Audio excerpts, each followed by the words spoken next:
Na palavra de Deus, principalmente no Velho Testamento, existem 2.274 perguntas feitas por Deus ao homem. No Novo Testamento, existem 1.024 perguntas feitas por Jesus, o Deus Emanuel, o Deus encarnado, ao homem. No total, na Bíblia, existe 3.298 perguntas feitas por Deus ao homem. Então, quer dizer, Deus é um Deus que faz pergunta. Mesmo a gente sabendo que Ele sabe todas as coisas, mas Ele é um Deus que faz perguntas. Sabe por quê? Porque fazer pergunta é coisa para as pessoas sábias. E o nosso Deus é cheio de sabedoria. Então, o sábio gosta muito de fazer perguntas. E dizem os sábios que quem aprende a fazer boas perguntas tem um caminho de sabedoria para ser desfrutado na caminhada. Então, por isso é importante a gente perguntar, como também é importante a gente escutar as perguntas que as pessoas e Deus faz para cada um de nós. Tem uma pequena história que diz assim, que um discípulo, ele chegou para o seu mestre e perguntou: ô mestre, por que é que o senhor faz tantas perguntas? Né? O mestre olhou para o discípulo e disse: você tem alguma coisa a ver com isso? Fez outra pergunta para ele. Né? Não deixou de não fazer perguntas, né? Até quando quis dar respostas. Assim é o nosso Deus. E nessa noite eu queria justamente aprender com os irmãos sobre uma pergunta que Deus fez para alguém muito especial na Bíblia. Não só especial, mas uma pessoa muito querida na Bíblia, uma pessoa muito admirada, principalmente por mim. Chama-se Moisés. Né? Mas para a gente chegar na pergunta, eu queria lembrar aos irmãos alguns fatores, algumas fases da vida de Moisés. Por exemplo, Moisés foi aquele que recebeu das próprias mãos de Deus a lei para levar para o povo. Deus comissionou Moisés para ser escolhido para trazer a lei, né, os 10 mandamentos, para aquele povo tão incrédulo, um coração tão duro, muitas vezes. Mas Deus sempre teve planos específicos para Moisés, como Ele tem para cada um de nós, planos específicos. Moisés, ele foi aquele menino, aquela criança que foi colocado no Rio Nilo para ser protegido por um decreto de Faraó, exterminando todas as crianças. Então a mãe colocou num cesto de vimo, colocou e ele desceu no Rio Nilo abaixo e foi acolhido pela filha de Faraó, e por isso ele foi tido como filho da filha de Faraó, Moisés. Ou seja, Moisés foi criado no Egito, com todas as coisas boas do Egito, como também com todas as coisas ruins do Egito, né? Com muito privilégio do Egito. Só que Moisés, quando ele descobriu quem ele era, qual era a sua origem, ele passou a ter compaixão dos seus compatriotas. A primeira coisa que Moisés fez, quando viu aqueles homens espancando, maltratando um dos seus compatriotas, ele foi lá, tentou resolver com suas próprias mãos, acabou cometendo um crime, assassinou aquele egípcio, e, com consequência disso, ele precisou cair, né, como nós falamos aqui na linguagem, pegou o beco. Ele teve que pegar o beco e se exilar no deserto, e lá no deserto ele se aperfeiçoou como pastor de ovelha. Ele trabalhou com seu sogro Jétro durante muitos anos, pastoreando as ovelhas do seu sogro. E foi justamente quando ele estava nessa situação onde ele teve uma das maiores experiências que o homem pode ter quando se tem um encontro com Deus. E não só uma experiência, como uma experiência em comum. Porque Moisés estava lá no deserto e, de repente, ele viu um fogo saindo de um arbusto, um fogo intenso, porém não consumia os galhos. Ele olhou para aquela situação e chamou a atenção, que coisa estranha, pegando fogo e não consome os galhos, né? E se aproximou. E ao se aproximar, ele ouviu uma voz que falou de forma bem pessoal e singular para com Moisés, dizendo: Moisés, né? Sabe por quê? Porque o nosso Deus que nos conhece pelo nome, né? Nós até cantamos aqui, né? Chama-me pelo nome, né? O nosso Deus é um Deus que conhece. A música que nós cantamos diz também que Ele nos escolheu no ventre da nossa mãe. Né? Eu acabei de conhecer meu netinho, está com 4 dias só, né? O Paulo Davi, né? Mas Deus conhece muito mais do Paulo Davi do que eu, porque conheceu quando ele foi gerado. Ele conhece. E quando ele tem planos, ele escolhe, ele direciona, né? E no momento certo, na hora certa, ele traz a essa realidade. Foi com Moisés. Ele teve essa experiência fantástica, né, nesse arbusto, e nesse arbusto Deus comissionou Moisés para algo extraordinário. Porque Deus sempre tem para nós, além daquilo que a gente imagina. Ele queria que Moisés fosse usado em um projeto especial e extraordinário. Quando falou, Moisés, eu quero te usar, estou te escolhendo agora para que você seja o libertador desse povo mau, esse povo violento, esse povo perverso, esse povo idólatra, esse povo que me ignora totalmente, que eram os egípcios. Então, nessa experiência, Moisés ouviu de forma bem audível o maior chamado que o homem pode ter. Qual o maior chamado que o homem pode ter? Trabalhar no reino.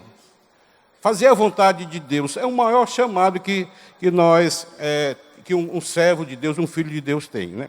E nesse momento, Deus precisou se apresentar para Moisés. Deus conhecia Moisés pelo nome, mas ele precisou se apresentar. Ele disse, eu sou o Deus dos teus antepassados, o Deus de Isaac, de Abraão, de Isaac e Jacó, e eu quero falar contigo, eu quero te usar, tá certo? Querido, essa foi uma das conversas fantásticas que eu posso dizer que um homem pode ter com Deus.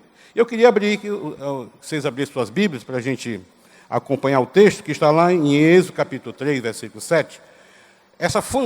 Esse fantástico relacionamento, esse momento especial na vida de Moisés, e nós vamos tirar grandes lições para a nossa vida nessa noite. E diz assim, Êxodo capítulo 3, versículo 7, vai sair na transparência, diz assim, disse o Senhor, de fato tenho visto a pressão sobre o meu povo no Egito. O nosso Deus é um Deus que vê, queridos. Ele não está com as mãos, com os olhos tapados, tá certo? De fato, tenho visto a pressão. Ele estava vendo o que estava acontecendo com aquele povo. Ou vocês acham que Deus não está vendo o que está acontecendo conosco aqui no Brasil? Ele está assim, ele não está com os olhos tapados. No momento certo e na hora certa, Deus vai mudar a história. É o que nós cremos, né? Aí continuou falando. E também tenho escutado o seu clamor. Olha aqui. É um Deus que escuta o nosso clamor. Você tem clamado por Deus para que Deus haja com justiça, que realmente esse limpa-jato limpe mesmo e tire toda a corrupção, toda a violência, para que essas casas que esses homens e essas mulheres têm trabalhado em prol de um ambiente melhor, né, para que haja uma recuperação, restabelecer essas pessoas marginalizadas pela vida, aconteça mesmo. Né? Nós acreditamos que tudo isso é possível, né? A PAC é um projeto que já tem sido testado e tem dado certo. E por que não aqui na nossa cidade? E por que não aqui, nós como igreja, participando? Porque é um projeto onde nós estamos aqui porque o maior nosso interesse em estarmos fazendo igreja é porque nós queremos alcançar pessoas.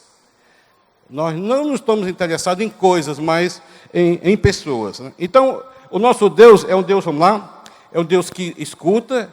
Então, é um Deus que vê e um Deus que escuta. Aí ele continuou falando, por causa dos seus feitores, aqueles que estavam, né, massacrando, e sei quando eles estão sofrendo.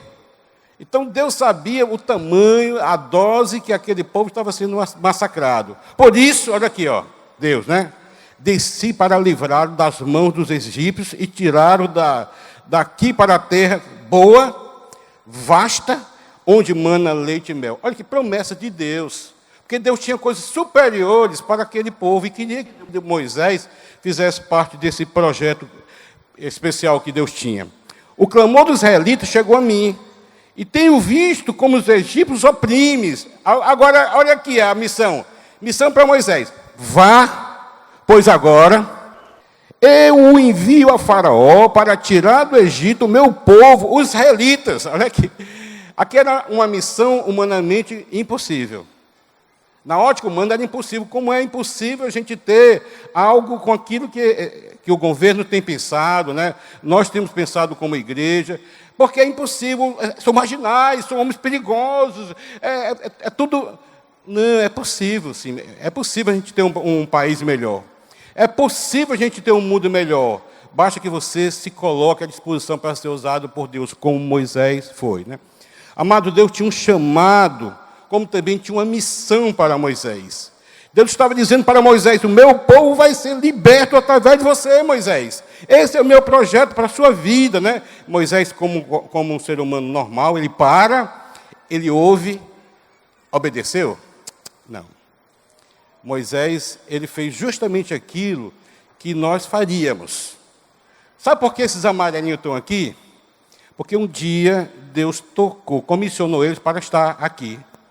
Sabe por que muitos nem pensam em vestir um jaleco desse, uma bata, né? Dessas aqui? Sabe por quê? Porque é uma missão perigosa. Não é fácil você lidar com aquilo que esse projeto se dispõe, lidar com a marginalidade. Então, Moisés estava naquela situação, vendo que voltar para o Egito e encarar a sua missão agora, determinada por Deus, pelo chamado, não ia ser tão fácil. Aí Moisés, ele dá pelo menos seis desculpas humanas, que com certeza você vai se identificar com ela. A primeira desculpa que Moisés dá, ele pergunta, ele olhou para si: quem sou eu para me apresentar para Faraó e tirar os israelitas do Egito? Quem sou eu, né? Então, muitas vezes a gente se desqualifica, achando que é pequenininho demais, que é simples demais, tá certo? Começa pelo como você se vê. Moisés tinha complexo de inferioridade, dizia assim: mas quem sou eu? Quem sou eu? Não dá para mim, tá certo? São desculpas humanas, né? Então, não foi diferente com Moisés, mesmo sendo Moisés quem ele foi, né? A segunda desculpa de Moisés foi olhando para a tarefa, tá certo? Quando ele falou assim, ó: quem sou eu para fazer uma obra desse tamanho, né? Quem são esses homens, essas mulheres, para fazer uma obra, né, que vai impactar, vai influenciar talvez todo o norte e nordeste, né? Que também sofre com a violência, com a injustiça, né? São tarefas, Deus tem tarefa para nós, e muitas vezes nós olhamos para a tarefa e queremos recuar. Não, são marginaizinhos, são marginaizão. Não, é perigoso, eu não sei, né? Tarefa difícil, né? Então, ele começou a olhar também para a tarefa, como qualquer um de nós olha para a tarefa. A terceira desculpa de Moisés foi o seguinte: quem sou eu para chegar perto daquele homem, que é o chefe da maior potência da terra na época, né? O Egito, né? Os faraós, né? Quem sou eu, um simples pastor de ovelha? Quem sou eu, né? Então, nós olhamos muito para... Isso é coisa do governo. Mas quem sou eu para chegar lá, para pleitear, para tentar conseguir? Não dá, não tem essa influência toda para chegar em Faraó, né? Desculpas humanas. Agora, presta atenção, querido. Quando vem esse pensamento, quando vem esse sentimento no nosso coração, olha quais são as respostas que Deus sempre deu diante das desculpas que Moisés apresentou para Deus. Tá? Diz assim, ó: Moisés... É interessante que Deus sempre tratou Moisés pelo nome. Moisés, não temos, porque eu sou contigo. Eu estou contigo. E quando Deus está conosco, não tem como recuar, querido. Porque nós temos tudo que nós precisamos, né? Tudo que nós precisamos para dar certo aquele projeto, aquele chamado, aquela missão que Deus tem nos comissionado, né? Então, queridos, olha o que aconteceu aqui. Deus disse assim: fique calma, eu estou contigo, acredite em mim, né? Queridos, muitos crentes, os crentes que creem, porque tem os crentes que não creem, certo? Como vivemos um cristianismo sem Cristo e uma espiritualidade sem Espírito Santo.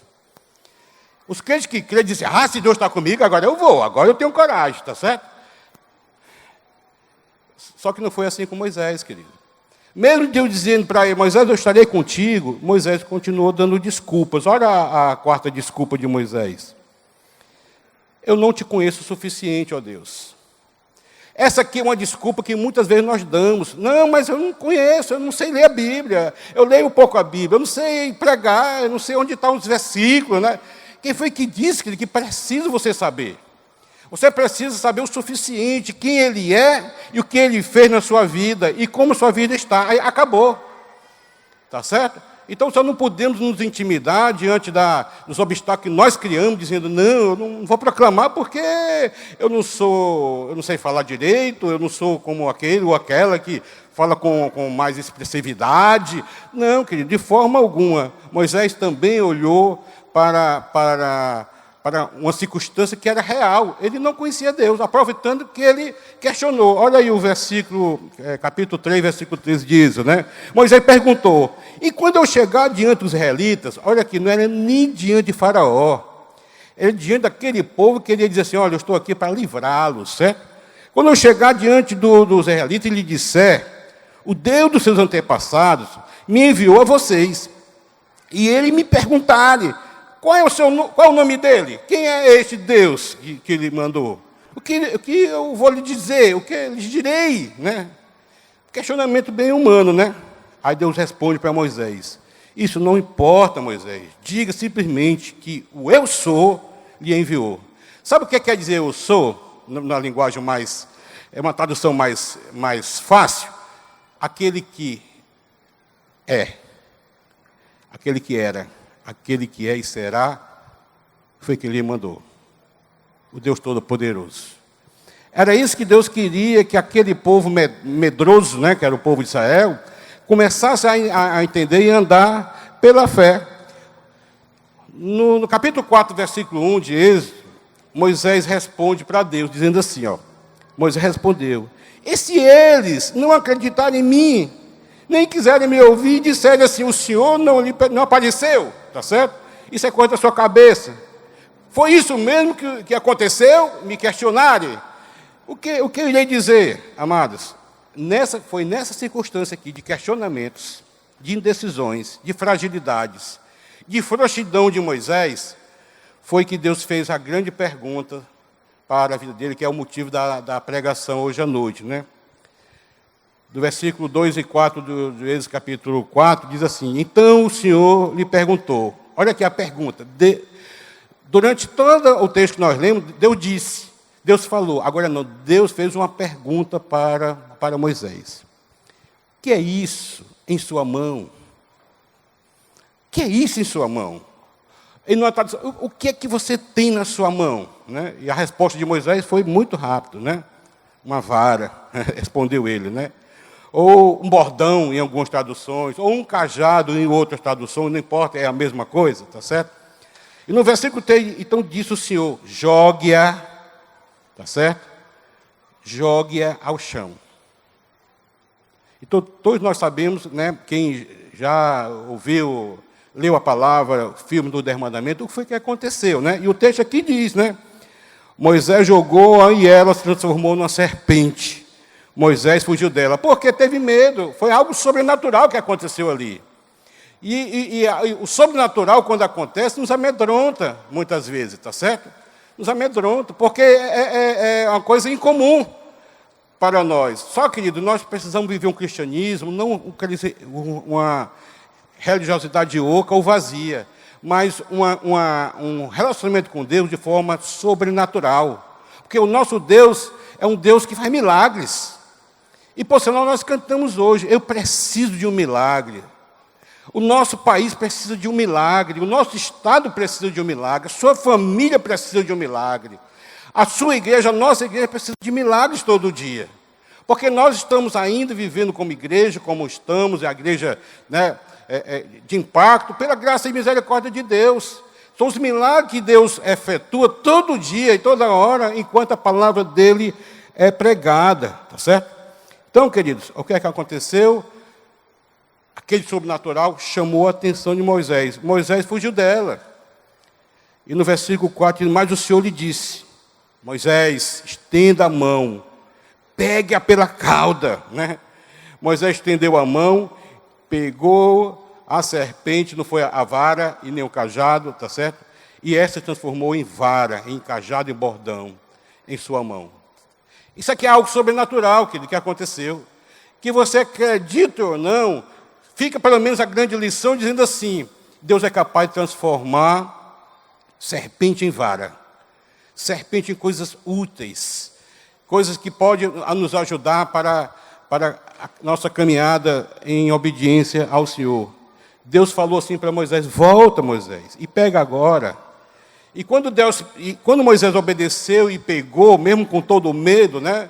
Porque muitas vezes nós temos medo da tarefa, nós temos medo de algumas coisas, nós falamos assim: não, mas espera aí, eu não sei falar, não, olha, não é bem assim, estou muito bem, eu queria fazer outra coisa, né? Uma coisa mais light, né? São nossas desculpas. Moisés teve que passar por aquela experiência, porque no exercício do nosso cristianismo, nós precisamos, sabe o quê, querido? Ter muita fé em alguns momentos. Porque só a fé é que vai operar grandes coisas, e não a dúvida.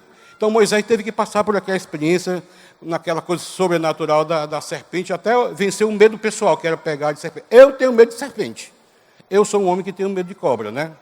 Se alguém quiser pegar, pode pegar. Eu faço é fugir, né? Eu sou frouxo para isso, né? Então, queridos, sabe o que nós aprendemos aqui com esse episódio na vida de Moisés? Porque o poder que vai conosco não é o nosso poder, é o poder de Deus.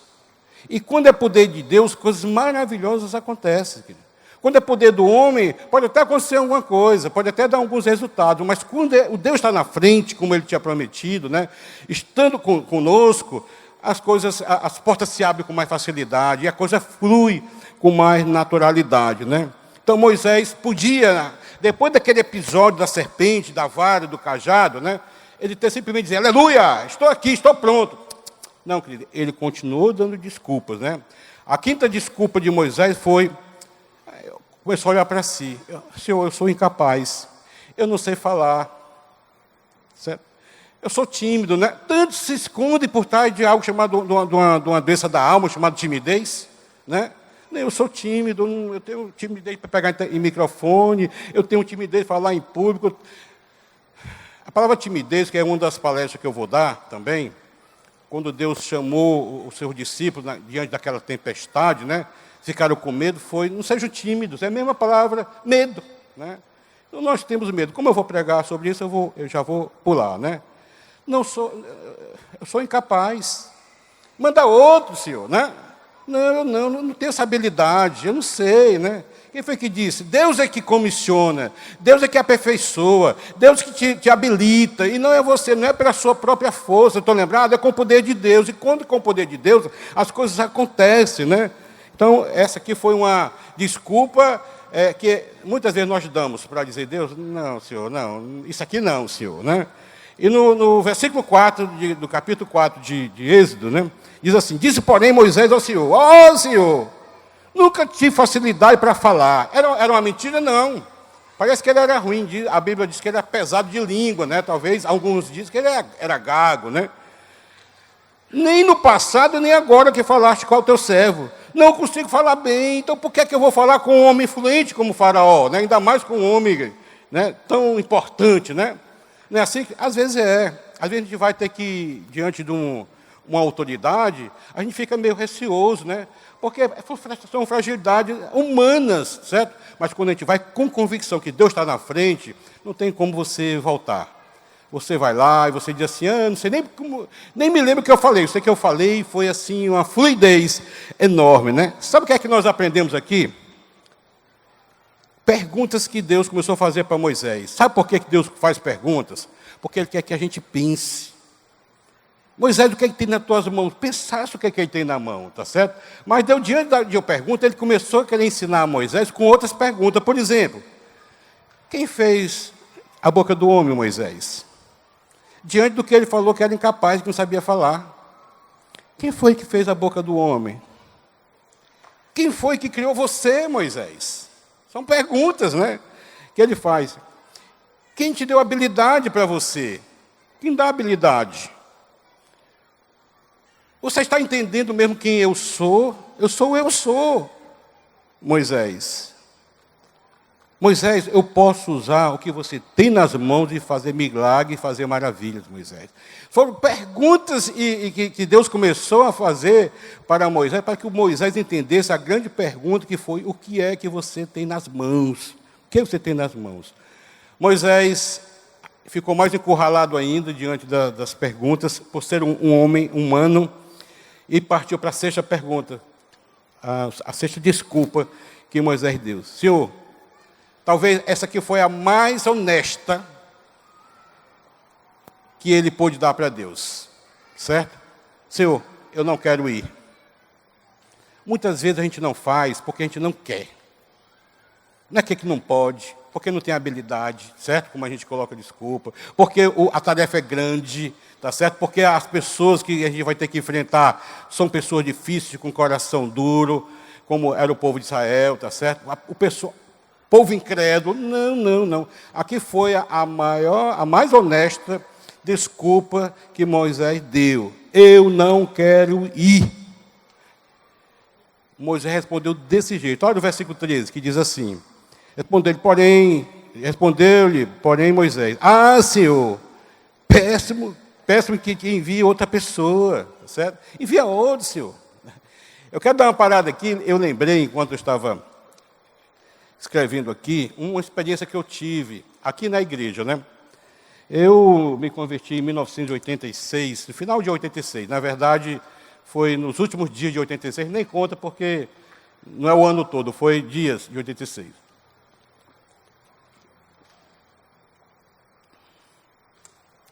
E eu comecei a andar, me apaixonei por Jesus. Na minha caminhada cristã, me envolvi com várias coisas, né? Dentre as coisas que eu me envolvi aqui na igreja, foi com teatro.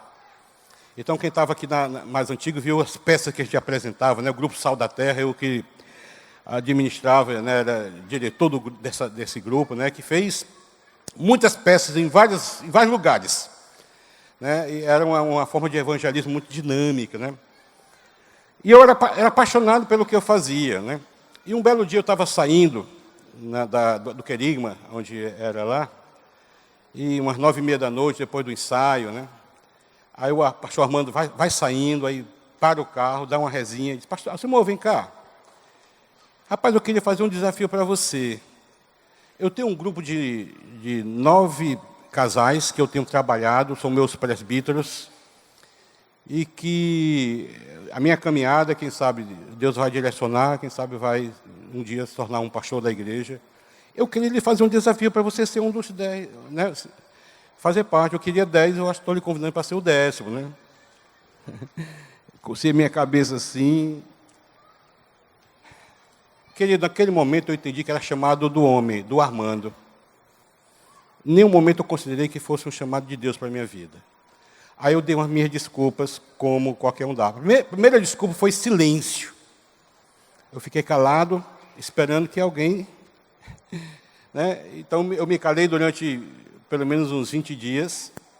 Nesses 20 dias, o Armando no público disse: olha, inclusive, olha aí, eu estou orando por um casal, Alcimor e a Ana, nós éramos novos na idade, e também novos, muito novos, né, até como casal, né? Eu casei com 21 anos, estava com 26, né? Minha esposa tinha 23 anos, né? Então a gente estava ainda aprendendo o que era a vida cristã, e as pessoas que estavam lá eram pessoas não só experientes na vida, né, na vida prática, na vida profissional, como também eram pessoas que estavam na igreja há mais tempo, né, com experiência de igreja, líder de ministério. Eu não, era uma pessoa que brincava em fazer teatro, e era algo que eu tinha paixão, né?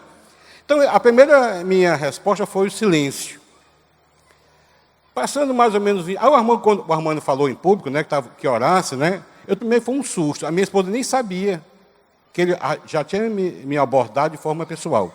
Aí o Armando, ela tomou um susto, eu também, pela expressão dele em público, né? E mais ou menos 15 dias depois, eu estava saindo de novo do ensaio, aí coincidiu o Armando saindo também, aí ele parou, deu uma ré, disse: Alcimor, vem cá, por que você não tem considerado o chamado para vir ser um presbítero, né? O presbitério, né? Na verdade, era postulante ao presbitério, né? E eu disse, pastor, é o seguinte, eu olhando para as pessoas que eu conheço, aí citei nomes de pessoas, inclusive alguns estão até aqui ainda no nosso meio, né? Que eu vejo que eles têm mais capacidade do que eu, eles poderiam ser, né? E não eu. Né? Aí o Armando olhou para mim assim, bateu no meu ombro, eu estava, ele no carro e eu em pé assim. Você não é o Espírito Santo, Alcimor. Bem, queridos, eu saí daquele dia meio triste, meio com raiva, não entendendo algumas coisas, até então eu pensava que era o chamado do homem, do Armando.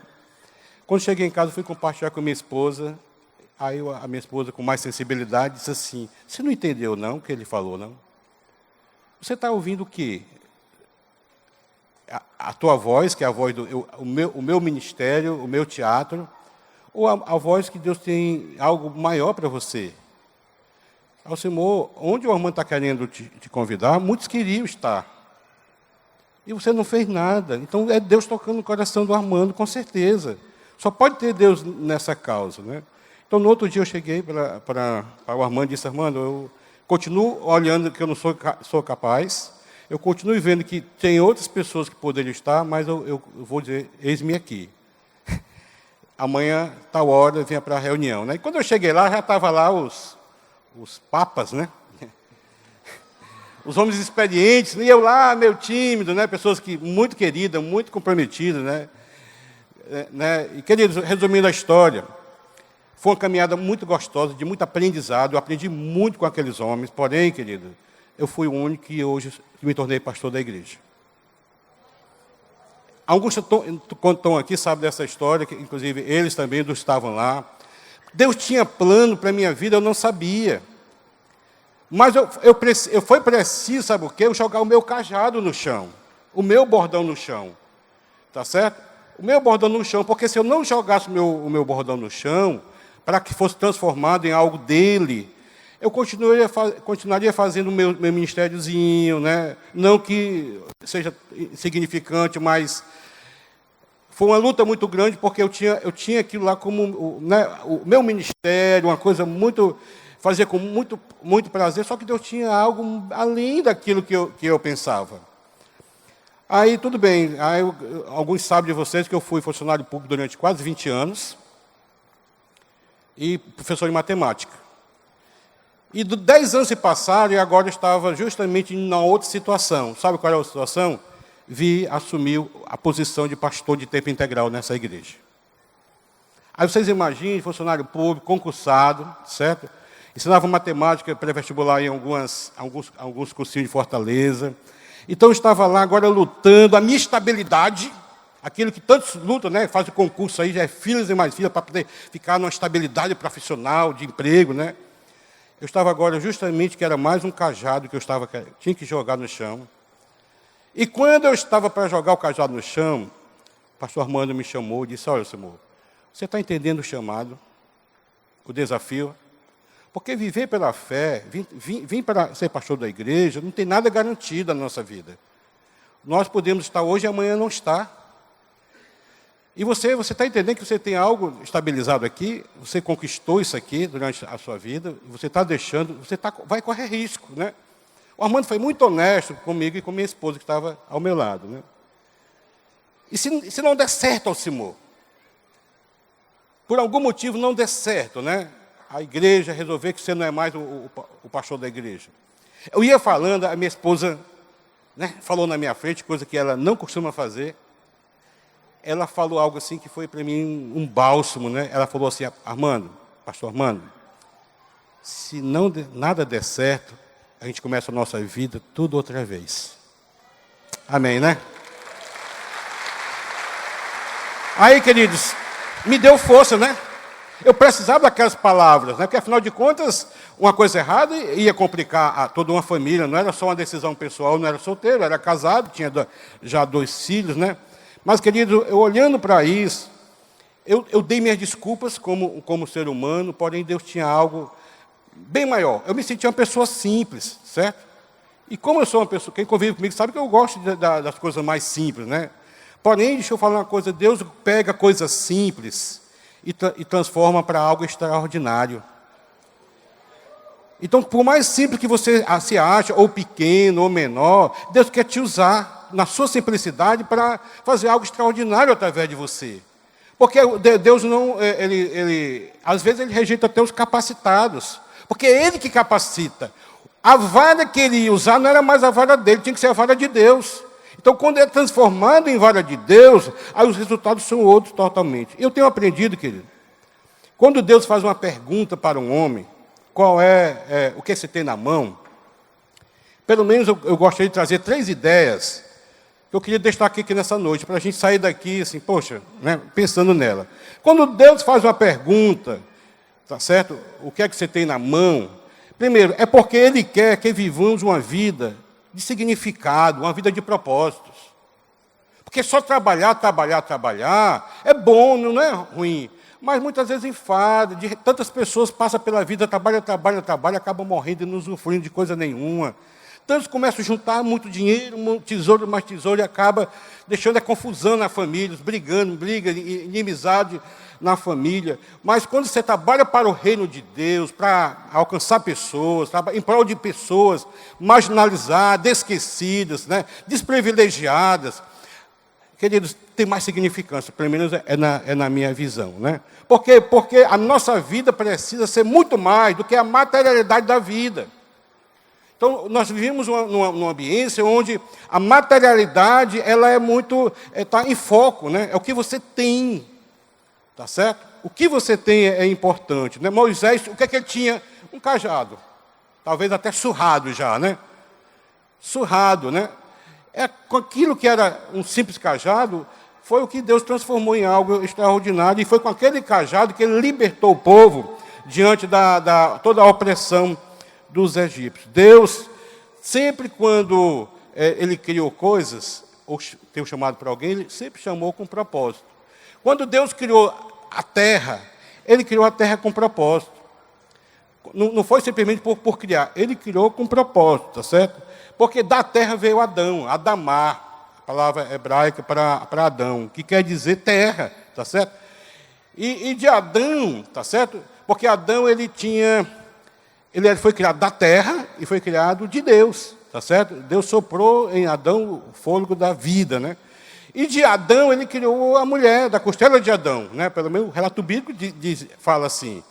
E por isso que, queridos, vocês são importantes para o projeto de Deus. E Deus te criou com propósito. E o propósito maior para uma mulher foi ser companheira, adjuntora, ajudadora do homem, né?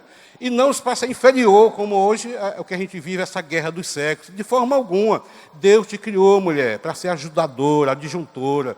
E sabe o que é ajudadora? Não é ser inferior. Porque se a gente está necessitando de uma ajuda, de um auxílio, é porque a gente chegou no limite e não dá mais, não sabe fazer. Então, ai de vocês, mulheres, ai de nós, homens, se não fosse vocês, mulher. É assim que eu penso, né?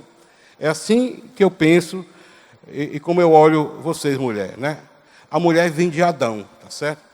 E quando ela nasceu, ela veio também para o quê? Para fazer parte do plano, do propósito de Deus. Por quê? Porque nada é criada por Deus sem propósitos, tá certo? A palavra de Deus em 1 Coríntios, capítulo 10, versículo 31, diz assim: assim quer comais, assim quer que bebam, ou façais qualquer outra coisa, façam tudo para a glória de Deus. Sabe o que é fazer tudo para a glória de Deus, querido? Fazer tudo para a glória de Deus é fazer tudo para que Deus seja revelado através de nós. Tudo o que eu devo fazer é para que Deus seja revelado através de nós. É diferente do que eu trabalhava, era funcionário público, né? Matemático. Não, é para que Deus seja. Então tem mais propósito para a minha vida, trabalhar para o reino de Deus. Eu podia ser um homem de Deus lá, ensinando matemática, sim. Lá no ambiente onde eu trabalhava, como funcionário público, sim, claro que sim, tá certo? Mas Deus tinha algo específico para a minha vida, como tinha algo específico na vida de Moisés. Porque o que Deus quer é te pegar no ambiente que você foi colocado, tá certo? Que Deus inseriu, seja na faculdade, seja no ambiente onde você reside, seja no ambiente de trabalho, na tua família, Deus te colocou como propósitos. Deus te colocou. E o propósito maior de Deus para a sua vida é que Ele seja revelado através de você. Amém? Deus seja revelado através de você. Não é simplesmente trabalhar, né? E, por sinal, a palavra trabalho é tripalhos, né? Uma palavra latina, que quer dizer que era uma ferramenta romana, um instrumento romano de tortura. E muitas vezes se entregam tanto ao trabalho, ao tripalho, que acabam sofrendo, né?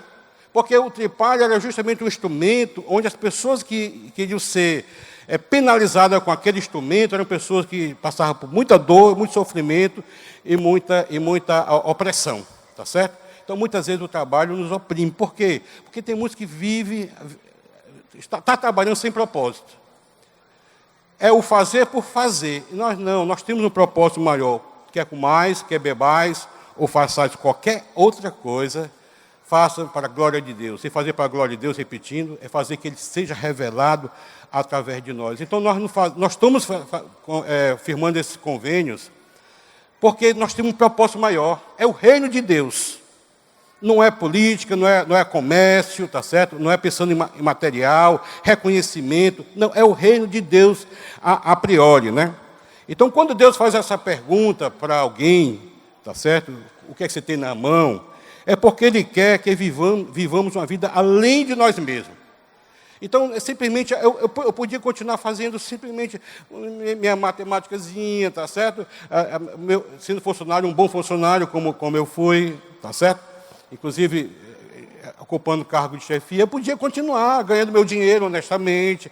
Não, Deus quer que nós vivamos além, tá certo? Além de nós mesmos, né?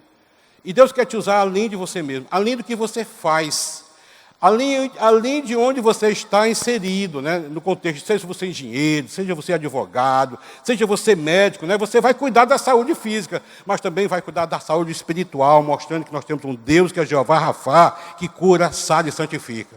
Amém? Moisés tinha um cajado, aleluia, glória a Deus. Moisés tinha um cajado para cuidar de ovelhas. Deus queria que Moisés vivesse uma vida além de si mesmo. A vida de Moisés ia transcender a realidade dele mesmo. Moisés não tinha dimensão do que é que Deus tinha para ele. Não importa. Nós não podemos ter dimensão, porque Deus ele vai nos ensinando na caminhada. Simplesmente diga assim: eis-me aqui, Senhor. Usa-me, Senhor. Usa-me, né? A Bíblia é recheada, querido, dessas ênfases. Lá em Filipenses capítulo 2, versículo 4, diz assim: não atente cada um para o que é propriamente seu, mas cada qual também para o que é dos outros. Aqui não é simplesmente ficar futricando a vida do outro, não. Aqui é justamente, nós vivemos numa comunidade que nós precisamos nos preocupar com esses que estão no presídio, tá certo? Aqueles que estão em boates, né, se drogando, com os que estão nas casas de recuperação, aqueles que estão aí perdidos na vida sem sentido. Nós precisamos nos preocupar, querido, porque fazer a igreja tem que ser além, aqui não tem nem parede, né? Além dessa coberta. A igreja ela precisa viver lá fora, salgando, como o Armando já pregou recentemente, né? Clareando as coisas que estão tão escuras, né? Nós precisamos ser uma igreja assim, tá certo? Então nós precisamos nos preocupar com pessoas, porque a igreja só tem sentido se ela for uma igreja voltada para a gente, para pessoas. E essas pessoas, queridos, somos nós, uns aos outros, e também aqueles que estão lá fora que precisando do conhecimento de Deus e da transformação de Deus, né? Eu gosto muito da parábola do rico insensato. Aquele que recebeu o denário, né? O dinheiro, e ele guardou para si, né? Aqueles outros que recebeu, fez com que multiplicasse, né? Recebeu 10, recebeu 5, 10, recebeu 2, 4. Aquele recebeu 1, ficou com 1 e achando que estava abafando, né? Não, Deus te deu no mínimo um talento, um dom. Se tu acha que Deus não te deu nenhum dom, deixa eu falar uma coisa, Ele distribuiu o dom do amor. O amor de Deus foi derramado nos seus corações pelo Espírito Santo a quem não for otorgado, Romanos 5,5. E com esse amor, o dom do amor, como nós falamos aqui, cantamos aqui, ele é recheado de outros dons. Porque é esse amor, é esse dom do amor que vai fazer com que você vá pregar o Evangelho, que você vá amar essas pessoas, que você contribua com a causa. É esse amor que vai levar você a aconselhar o que está precisando de um consolo. É esse amor que faz com que você vá lá nas praças, vá lá nos presídios, vá lá nos ambientes hortis, para pregar o Evangelho e demonstrar o grande amor de Deus. Né? Então, a palavra do rico e sensato é interessante. E no versículo 15 do capítulo 12 de Lucas, que fala justamente uma coisa que é muito importante para nós. Diz assim, cuidado, fique de sobreaviso contra todo tipo de ganância. A vida de um homem não consiste na quantidade dos bens que tens. Né? Sabe por quê? Porque a palavra de Deus é muito clara para nós, não juntar tesouros na terra, mas tesouros nos céus. Tá certo? A nossa pátria não é essa pátria. A nossa pátria é extraterrestre, né? Está nos céus. Jesus vem nos buscar, né, a igreja, sem ruga e sem mácula, porém santo e sem defeito, para estar com Ele, eu e você, não é a placa da igreja. Porém, nós precisamos nos preparar, querido. Enquanto vamos estar aqui, vamos estar com uma missão. Enquanto vamos estar aqui, vamos estar com propósitos. E será que Deus tem realmente... Você tem permitido que Deus conclua, realize o propósito dele na sua vida? Porque você pode dizer, não, eu não vou, não quero ir, como Moisés, né?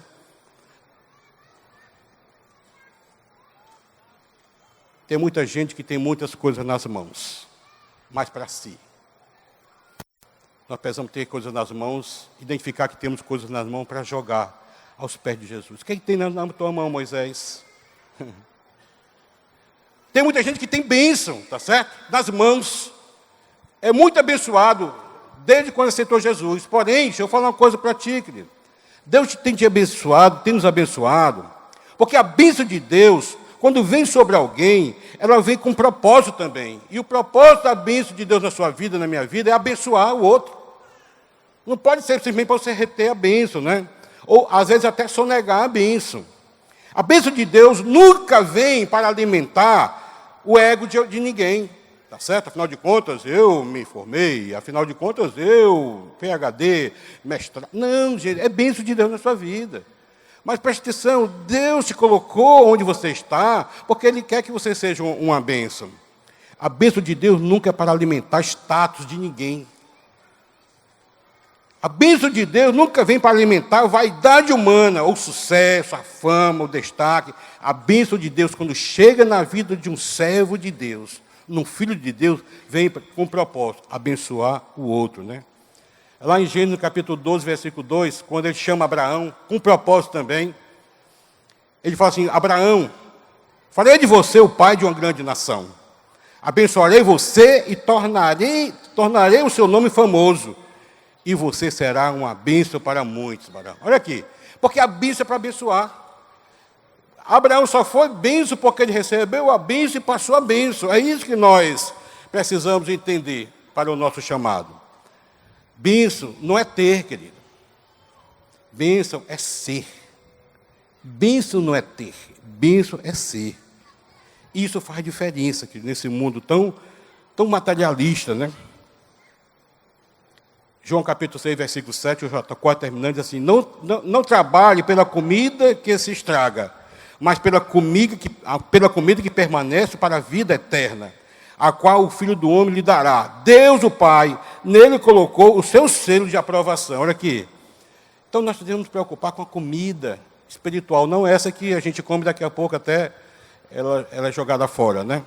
Em Atos capítulo 20, versículo 35, o apóstolo Lucas escreveu dizendo assim, ó, em tudo que fiz, mostrei-lhe que, mediante o trabalho árduo, né, nós falamos hoje aqui, né, o trabalho de estar no presídio é um trabalho árduo, é verdade, está certo? Em tudo que fiz, mostrei-lhes que, mediante trabalho árduo, devemos ajudar os fracos. Lembrando as palavras do próprio Senhor Jesus, que disse, há maior felicidade em dar do que receber. Olha, você é feliz quando você consegue abençoar alguém, ser bênção na vida de alguém? Ou você é aquela pessoa que escolhe quem você vai abençoar? Certo? Você sabe o que eu estou falando. Recente, existem campanhas, como aconteceu aqui, que outros ficaram não entendendo bem. É porque não entenderam para que você estava fazendo. Você estava fazendo para a Secretaria de Justiça, para os marginais, os colchões eu estou falando, né? Não, querido. Mais bem-aventurado é dar do que receber. Não importa se foi queimado, não importa. Abençoamos, porque você foi bênção na vida daquelas pessoas, né? Querido, riqueza para Deus não é ouro. Riqueza para Deus são pessoas, nós. Nós valorizamos. Ele não morreu por dinheiro, ele morreu por cada um de nós. Morreu pelo mundo, né? Tá certo? Essas coisas todas vão ficar, né? E, por sinal, é interessante que na visão do apóstolo João, no novo céu, na nova terra, as ruas vão ser de ouro, quer você crê ou não, certo? As ruas vão ser de ouro. Sabe por que vão ser de ouro as ruas? É porque lá, nesse novo céu, na nova terra, nós vamos pisar onde hoje, aqui, nós damos até vida pelo ouro, pelas riquezas. O que é riqueza lá, nós vamos pisar, entendeu? Como nós estamos pisando aqui nesse cimento aqui. Porque não tem valor nenhum, querido. Porque sempre Deus valorizou foi pessoas e não coisas, né? Terceiro e último, né? Quando Deus faz essa pergunta para alguém, o que você tem na mão, é porque Ele quer usar quem você é para algo extraordinário. Algo extraordinário. Vocês estão lembrados da multiplicação dos pães? Olha lá, aquela multidão estava com fome, tá certo? Jesus se compadeceu daquela multidão, uma criança, uns jovenzinhos, certo? Com o quê? 7 pães e 5 peixes, né? É isso? 7 pães e 5 peixes. Algo simples foi transformado em algo extraordinário, alimentou a multidão.